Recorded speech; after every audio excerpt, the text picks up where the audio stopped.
동성애 대책위원회로 일하면서 애쓰시는 목사님이 계십니다. 같이 일하면서 교회를 개척하시고 또 열심을 다해서 목회하시는 그런 목사님이신데, 이 목사님께서 참 영적인 분이셔요. 그러면서 본인 간증을 얘기하시는데 제가 큰 은혜를 받아서 말씀을 드립니다. 이 목사님의 이 간증 가운데는 본인의 그 독특한 특별한 은혜가 있었기 때문에 그걸 전제로 말씀드립니다. 성경 말씀은 아니지만 상당히 깨닫게 해주시는 말씀이라서 여러분들에게도 하나님께서 때가 되면 그런 여러 가지 계시라든지 환상이라든지 이런 것도 보여주시려 믿습니다. 이분이 꿈을 한번 꾸셨는데 아주 그냥 큰 막 불이 나고 막 그냥 하나님 마지막 때 심판에 그 막 불타는 모습이 쫙 있는 거예요.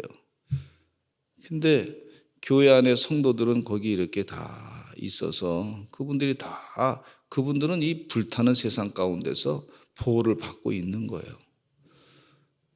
그래서 그 보호받고 있어서 참 감사하다 그런 생각을 갖고 있었는데, 또 하나님께서 이끄셔서 나가라고 그래서 나가는데 말이죠, 불이 막 이렇게 막 달려오는 거예요. 막 달려오는데 이 왕겨가 있잖아요. 왕겨로 이렇게 싼 그곳으로 이렇게 들어갔단 말이에요.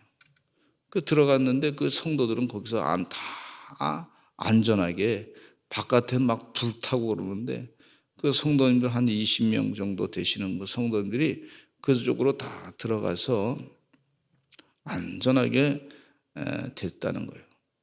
그러면서 천사가 말이죠, 불이 이 왕겨 쪽으로 오는 걸 착 막아줬다는 거예요. 막아서 하나님이 다 지켜주시고 보호하신구나, 얼마나 감사한지. 그리고서 이제 깨셨어요. 깨고 이게 도대체 무슨 뜻인가, 구원받은 자와 구원받지 못한 자를 구분하셔서 하나님께서 보여주신 것 같다, 그런 생각하면서 본인 간증을 또 다른 사람 했는데, 목사님께서, 다른 목사님이 그 얘기 들으면서 이분이 또 말씀하시기를, 그 왕겨는 파피루스라고 하는 그런 종이를 만드는 그 재질이 있잖아요. 거기다 글을 쓰고 하는 그 재질인데, 그 파피루스 아닙니까? 그게 왕겨가, 모세가 이 집으로 만들어서 이렇게 바다에 나일강에 띄어가지고 갔는데 그걸 건져내서 살렸지 않았습니까? 그러면서 하시는 말씀이, 이 파피루스에 성경 말씀을 썼는데 하나님 말씀으로 가득 채운 곳에는 그 마귀가 공격할 수가 없습니다. 그래서 그때 또 깨달음이 와가지고 얼마나 감사했는지. 그래서 하나님 말씀, 마지막 때일수록 하나님 말씀에 집중하게 되면 그 하나님 말씀으로 말미암아 마지막 심판을 이겨낸다 하는 그런 은혜를 또 받으신 거예요, 분이. 하나님께서 그렇게 보여주셨구나. 그래서 성도들이, 본인 자신도 그렇고 성도들이 하나님 말씀을 잘 마음 가운데 새기고 그 말씀을 마음 가운데 믿고서 그리고 살면은 그것이 천군천사가 보호해 주시는 것이다.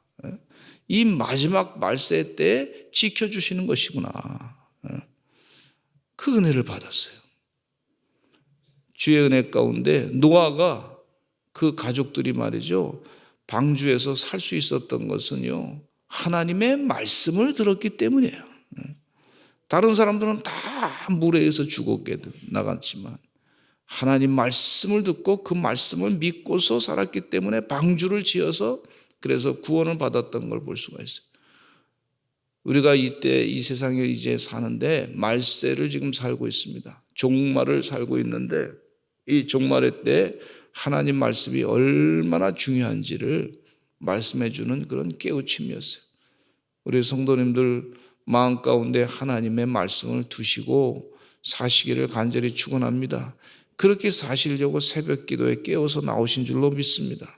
또 오늘도 영상으로 예배 드리시는 분들도 하나님 말씀을 날마다 묵상하며 살려고, 말씀을 듣다 보면 또 잊어버리잖아요. 그 다시 기억하려고, 예수님의 사랑을 다시 기억하려고, 십자가의 은혜를 다시 기억하려고 그 말씀에 또 집중하는 것을 볼 수가 있습니다. 주의 은혜 가운데 하나님 말씀으로 가득 채우시기를 간절히 축원합니다. 하나님 말씀으로 가득 채운다는 얘기는 하나님으로 가득 채우는 거라고 볼 수가 있고, 예수님으로 가득 채우는 거라고 볼 수가 있어요.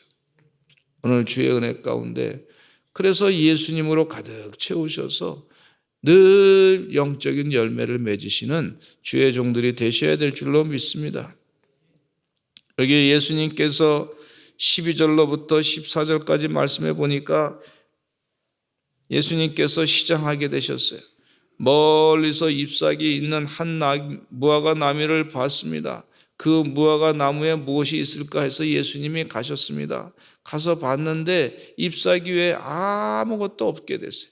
이는 무화과 때가 아니긴데 예수님께서 보시니까 이 열매가 없으니까 시장하셔서 아마 좀 속이 상하신 거 아닌가 그런 생각을 하실 수도 있단 말이죠. 근데 무화과 때가 아닌데 예수님께서 말씀하여 이르기를 무화과 나무에 대해서 저주를 내리신 걸 볼 수가 있어요. 무화과 때가 아닌데 예수님께서 저주를 내리셨다. 우리가 좀 이해가 안 되는 그런 부분이 있습니다. 어쨌든 14절에 이렇게 말씀하고 있어요. 같이 한번 읽어보겠습니다. 예수님께서 나무에게 말씀했다는 얘기예요. 같이 읽겠습니다. 시작. 예수께서 나무에게 말씀하여 이르시되 이제부터 영원토록 사람이 내게서 열매를 따먹지 못하리라 하시니 제자들이 이를 듣더라 그랬어요. 그 예수님께서 영혼이 없는 나무에게 얘기하신 거예요. 이제부터 영원토록 사람이 내게서 열매를 따먹지 못하리라. 이 무화과 나무가 열매가 없으면요 그냥 버려서 그냥 불쏘시개로 던져질 수밖에 없는 거 아닙니까? 열매가 없으면. 그 얘기를 하시는 거예요, 예수님께서. 야, 무화과 나무 때가 아닌데 아직 그 절기 그 시절이 있잖아요. 그 시절. 충청도 사투리 시절이 아니고 그 시절을 따라 열매를 맺어야 되는데. 근데 열매를 못 맺지 않았는데 그것에 대해서 보시고 나무에 대해서 심한 저주를 내리신 것을 볼 수가 있어요. 그래서 이 비유의 말씀은 무엇이냐?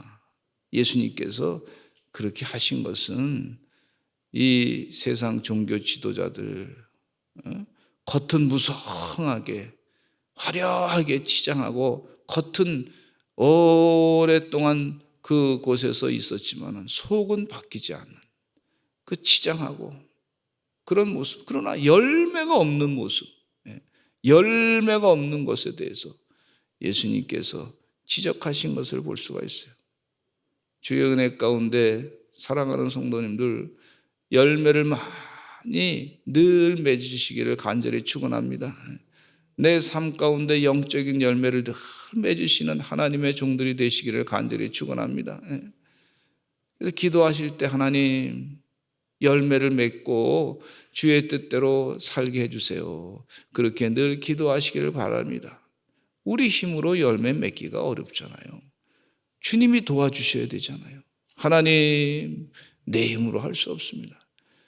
작은 일에 충성하셔서 기도하셔서 오늘도 말씀을 잘 들으시고 묵상하시고 그 말씀을 깊이 마음 가운데 암송하시고 새기시고 하나님의 뜻대로 내가 살아야 되겠다. 그렇게 하셔서 영적인 열매를 맺으시는 주의 종들이 되시기를 간절히 축원합니다. 열매 가운데 부부가 사랑의 열매를 맺으시고 또 자녀들을 위해서 축복의 열매를 맺으시고 하나님의 뜻대로 찬송하셔서 찬송의 열매를 맺으시고 이웃에게 복음을 증거하시고 선한 영향력을 미치시는 그런 귀한 열매를 맺으시는 하나님의 종들이 다 되시기를 간절히 축원합니다. 열매를 맺기 위해서는요, 성령 충만해야 돼요. 성령 충만.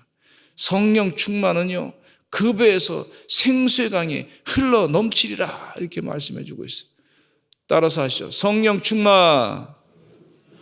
네, 성령 충만해야 될 줄로 믿습니다. 우리 한번 인사 나누시죠. 성령 충만하시기 바랍니다. 시작. 성령 충만하시기 바랍니다. 할렐루야. 가만히 생각하니까 제가 아침에 인사하는 걸 잊어버렸어요. 갑자기 생각나요. 근데 성령 충만하셔야 될 줄로 믿습니다. 하나님의 영으로 가득 차야 될 줄로 믿습니다. 예수님으로 가득 차야 될 줄로 믿습니다. 늘 주님으로 가득 찬 삶, 그럼 열매를 맺는 삶이란 말이죠. 시냇가에 심은 나무가 시절을 쫓아 막 주변의 상황이 각종 기근이 닥쳐온다 할지라도 늘 시냇가에 심은 나무는 열매를 맺잖아요. 하나님 말씀으로 열매를 맺게 되는 걸 볼 수가 있어요. 자꾸 하나님 말씀을 귀하게 여기시고 영이 먹어야, 영적인 이 음식을, 영의 음식을 먹어야 살잖아요. 우리가 영과 혼과 육의 그 양식을 먹어야 된단 말이죠. 근데 육신의 양식은 먹는 것은 잘 때마다 챙겨 먹으면서 영의 양식도 우리가 꼭 먹어야 된단 말이에요. 하나님이 주시는 영의 양식. 내가 주는 것은 영원히 배고프지 않을 것이다. 내가 주는 물은 영원히 목마르지 아니할 것이다. 그러니까 성경 말씀에 하나님 말씀, 하나님의 진리의 말씀을 자꾸 읽으시길 바라고, 거기서 예수님 만나시기 바라고, 하나님을 개인적으로 만나시기 바라고, 아, 주님이 오늘도 이 귀한 말씀 주셨구나. 그 말씀으로 승리하며 살아가시기를, 열매 맺으시기를 간절히 축원합니다. 예수님께서 15절부터 또 18절까지 19절까지 말씀해 보면 성전을 정화시키는 장면을 볼 수가 있는데, 예루살렘에 들어가서 보니까 예수님이 또 거기서 예루살렘에 들어가서 그곳에만 그냥 예루살렘에 들어가서 구경하러 가신 것 정도로 그냥 끝내, 무슨 방문 정도가 아니라 성전에 들어가서, 예루살렘에는 성전이 성전에 들어가셔가지고 성전 안에 보니까 매매하는 자들이 있었는데 그 매매하는 자들을 내쫓았어요. 그 매매하는 자들은 왜 거기 있냐면 이방인의 뜰이 거기 성전에 있었어요. 이방인의 뜰은 뭐냐면 이방인들이 와서 그 성전을 바라보면서 기도하면 하나님의 축복을 받는 거예요. 그 이방인의 뜰에 이방인들은요 와서 성전 안으로 들어갈 수 없어요. 그 성전 안으로 들어갈 수 없는 사람들, 바깥에 이방인의 뜰에서만 기도하고 가는 사람들, 그런 사람들은 이 종교 지도자들이 봤을 때는 성전에 헌금을 안 내고 가는 사람들이라고 이렇게 본 거예요. 이방인의 뜰이니까 성전 안에 들어갈 때는 성전 이 세겔로 헌금을 받는데 그 세겔도 안 내는 사람들, 바깥에서 기도만 하고 그냥 가는 사람들, 그런 사람들을 기도할 수 없게끔 그렇게 만들어 놓은 것이 종교 지도자들이에요.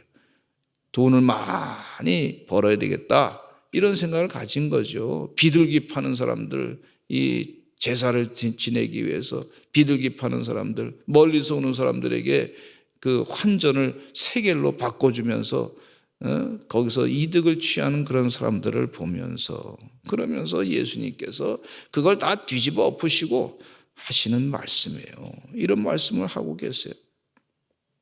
17절에 보니까 같이 한번 읽어보겠습니다. 시작. 이에 가르쳐 이르시되 기록된 바 내 집은 만민이 기도하는 집이라 칭함을 받으리라고 하지 아니하였느냐. 너희는 강도의 소굴을 만들었도다 하시매. 내 집은 만민이 기도하는 집이다. 따라서 하시죠. 내 집은 만민이 기도하는 집이라. 네. 기도하는 집이에요. 기도하는. 우리 성도님들이 성전을 짓느라고 참 고생 많이 했습니다. 이 성전이, 우리 교회 성전은 참 아름답습니다. 볼 때마다 이야 너무너무 아름답다. 다른 곳에서 오신 분들이 보면은 우리 교회 성전 짓는 거 보면서 부러워하시더라고. 다들 알잖아요. 어느 정도 오랫동안 신앙생활 하신 분들이 장로님들도 오셔서 우리 교회 성전 진 것에 대해서 아주 부러워하시고 그 장소도 기가 막힌 장소예요. 예? 뒤에는 부춘공원이 참 하나님이 공원을 다 만들어 주시고 저는 그렇게 믿습니다. 하나님이 다 만들어 주셨다. 그 아름다운 곳에다 그것도 그냥 시청 옆에다가 탁 져가지고 아름답게 했어요. 얼마나 감사한지 몰라요. 너무너무 감사해요. 우리 교회를 짓고 나니까 어떤 분들이 뭐라냐면 아이고 우리 교회 장로님한테 이렇게 얘기했다는 거예요. 아이고 그 시청 짓느라고 고생했습니다. 이런 분도 계셨다는 거예요. 교회가 말해 시청보다 건물이 더 멋있으니까 영광을 받는 거죠. 근데 그 교회에 우리가 또 기도를 많이 하는 장소로 하나님께서 쓰신 줄로 믿습니다. 성전 지어놓고 기도 안 하면 무슨 소용이 있겠습니까? 이 교회가 시청 옆에 있으니까 지나다니는 사람들이 보면서 기도하는 거예요. 기도. 영적으로 우리가 바르게 믿음으로 살아야지. 기도하는 거예요. 기도하는 장소. 만민이 기도. 그러다가 또 와보고 싶고 와서 기도하고 파고수에 와서 또 기도하고 또 거기에 성전에 들어와서 또 앉아서 기도하고 십자가를 보면서 기도하고 그런 장소가 돼서 얼마나 감사한지 몰라요. 물론 그 믿음이 좀 없으시고 약하신 분들은 와가지고 그냥 한 대씩 또 피는 분도 좀 여기 계시긴 하지만 좀 그분들도 때가 되면 변화될 줄로 믿습니다. 그리스도의 향기로 바뀌어질 줄로 믿습니다. 그냥 오면 그냥 인사를 정중하게 감사합니다. 안녕하세요. 그러면 담배 피다가 조금 깨름칙한가 봐요. 하여튼 하나님 은혜 가운데 이 성전은요 만민이 기도하는 집인 줄로 믿습니다. 세상에 살다 보면 교회는 늘 안 나오시지만 그러나 마음 가운데 늘 언젠간 내가 가야 되겠다 이런 분들이 계세요. 마음이 걸적할 때 오셔서 또 기도하고 하신 분도 계세요. 제가 보면 몰라. 어떤 분인지 몰라. 그런데 와서 기도하고 가시는 걸 보면서 이방인의 뜰을 열어놓게 하신 하나님의 은혜에 감사하다. 이런 생각을 갖게 해주셔서 고맙습니다. 여러분 주의 은혜 가운데 교회는요 기도하는 장소인 줄로 믿습니다. 자꾸 와서 기도하시기를 간절히 축원합니다. 그 장소가 기도하는 장소인지 아닌지 들어와 보면요 그냥 앉으면 은혜 받는 자리가 돼야 될 줄로 믿습니다. 그냥 지나다니면서 그냥 지나친 것 같은데 가만히 보니까 성령이 역사해가지고 그 마음에 영혼을 건드려서 변화시키는 역사가 있는 것을 볼 수가 있어요. 근데 20절로부터 오늘 25절까지 말씀해 보니까 26절은 없어요. 근데 20절로부터 25절 말씀에 베드로가 아침에 이렇게 그곳을 지나갈 때 무화과 나무가 뿌리채 마른 것을 봤어요.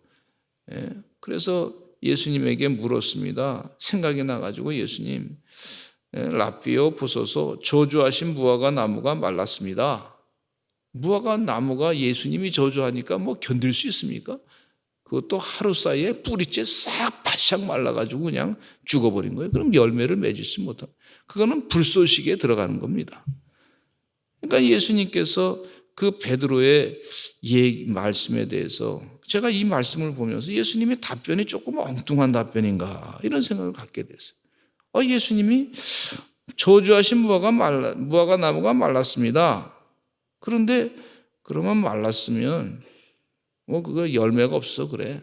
내가 시장했는데 그때 당장 열매가 없으니까 내가 속상해서 이 무화과 나무를 저주했어. 그러면서 이거 다 당연한 거야. 이렇게 말씀하시는 것이 일반적인 그런 것이 아닌가 생각했는데 여기 예수님께서 답변하시는데 정확한 답변을 하시는 거예요. 예수님께서 베드로와 그 제자들에게 대답하시기를 뭐라고 말씀하셨냐면 하나님을 믿으라. 따라서 합시다. 하나님을 믿으라. 지금 예수님이 말씀하신 대로 이루어진다 이게요. 하나님이 말씀하신 대로 세상을 창조하셨다는 거예요.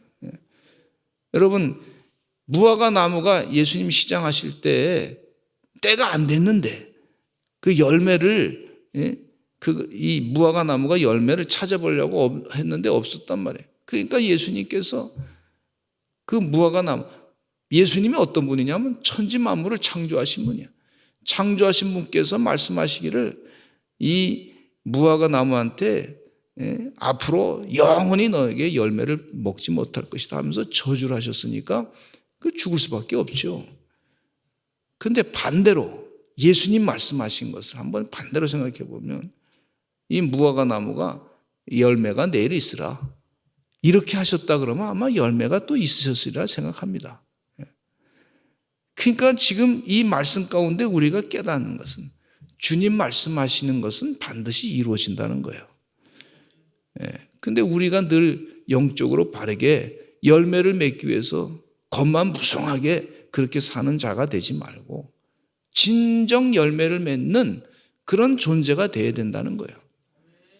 그 얘기를 지금 말씀하시면서 그렇게 열매를 맺는 자가 되기 위해서는 어떻게 해야 되냐면 하나님을 믿으라는 거예요. 하나님을 믿으라. 하나님을 믿으라.